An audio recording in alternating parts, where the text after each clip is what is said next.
Eh bien, bonsoir à tous.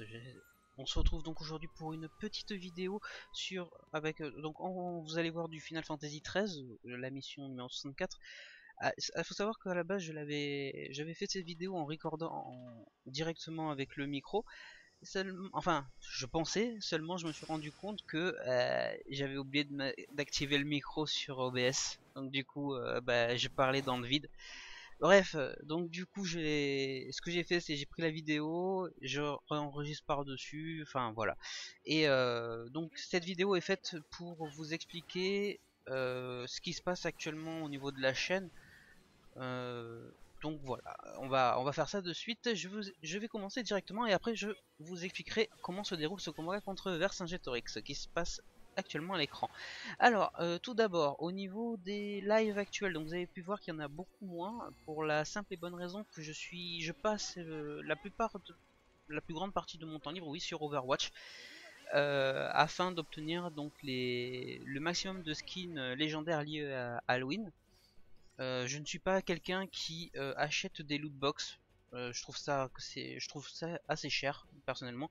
Je crois que c'est 50 coffres pour 30 euros, quelque chose comme ça, il me semble. Mais c'est beaucoup trop cher pour moi, donc je préfère jouer au jeu, monter en niveau et espérer réussir à avoir des skins légendaires. Actuellement j'en ai eu deux, donc je suis content de moi. J'ai eu le skin de McCree si vous connaissez, et celui de je ne sais plus le deuxième, tant pis.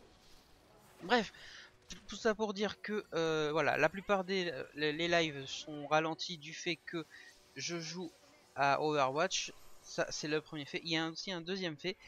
C'est par rapport à Lightning Returns. Le rythme est ralenti. En fait, non, les lives ont été ralentis plus précisément depuis euh, 13.2. Faut savoir que pour 13.2, la raison venait du fait que je ne possédais pas le jeu sur ma propre bibliothèque Steam.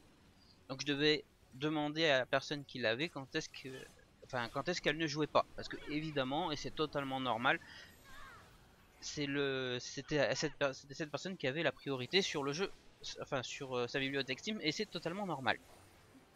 Bref, pour ce qui est de Lightning Returns, d'ailleurs je remarque là en m'écoutant que je dis beaucoup bref, donc désolé, et aussi du coup, je m'en excuse.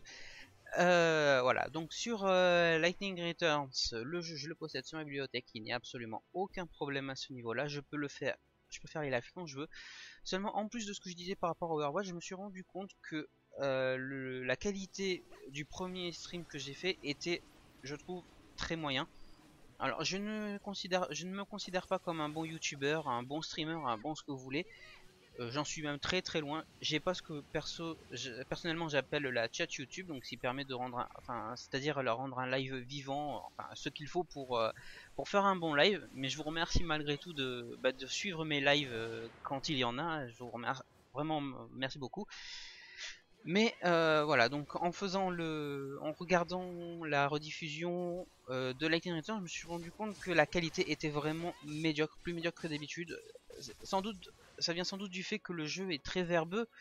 Du coup, je ne sais pas comment je vais essayer de faire ça pour comment dire, pour rendre le live plus vivant. Est-ce que je dois faire de mon côté les quêtes annexes, parce qu'il faut savoir que les quêtes secondaires de Lightning Returns sont elles sont vraiment pas passionnantes. C'est beaucoup de quêtes FedEx aussi. Il va me chercher ci, il va me chercher mi. Et voilà, et hop, tiens, vas-y, je te donne ton XP. Merci d'avoir fait ça.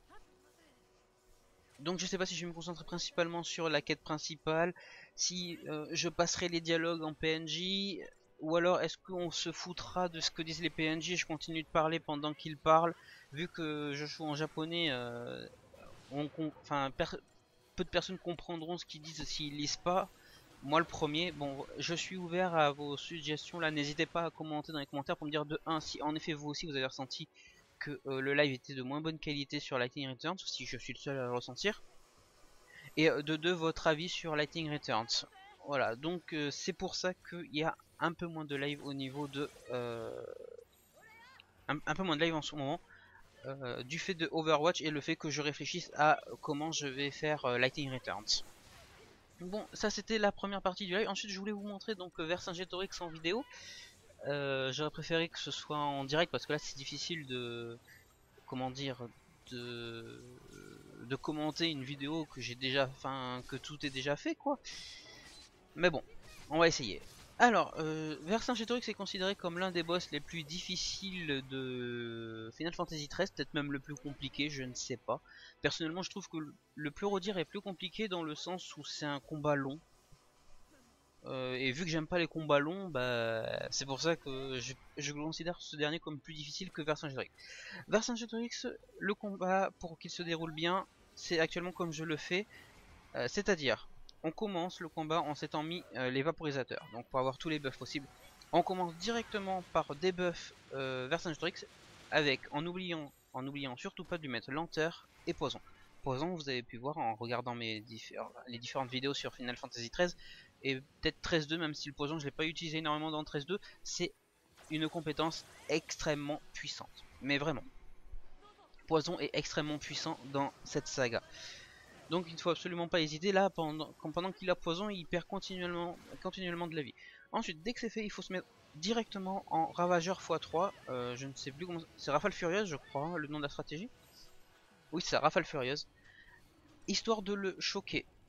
Une fois que c'est fait, vous vous foutez... Enfin, on s'en fiche royalement de le mettre à 900%. Passez directement en Cerber x3. Histoire de lui enlever un max de vie. Régulièrement, Vercingétorix va passer en aura impénétrable durant cette période-là. Donc d'ailleurs, je pense que là, il devrait bientôt s'y mettre ou pas, je ne sais plus. Pendant cette période où il est en aura impénétrable, il est strictement invulnérable. Donc ça ne sert à rien d'essayer de le taper. Profitez-en pour remettre les buffs qu'il vous a enlevés pendant qu'il utilisait sa technique putrescence, parce que vous avez pu voir, il a une technique putrescence qui enlève les capacités, enfin les buffs.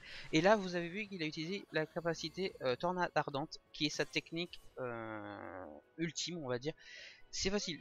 Si quand il utilise, vous ne vous mettez pas en défenseur, le personnage qui n'y est pas va mourir. Donc c'est pour ça que moi personnellement j'étais en défenseur x3, dans le but que mes personnages essayent de survivre. Là, malheureusement, Light et Hop ils sont passés, j'ai utilisé une technique nouveau souffle pour gagner du temps. Donc, et là vous voyez, étant donné que j'ai dû utiliser nouveau souffle, pendant ce temps j'ai pas eu le temps de me rebuffer moi-même. Donc ce qui fait que là je vais prendre, si je me souviens, je vais prendre relativement bien cher. Donc c'est vraiment en fait c'est juste un combat, on va dire, sur le time quoi. Vous arrivez à timer les trucs, tout va bien. Là actuellement vous voyez, je suis en soigneur x3 parce que je sais que ça me fait très mal.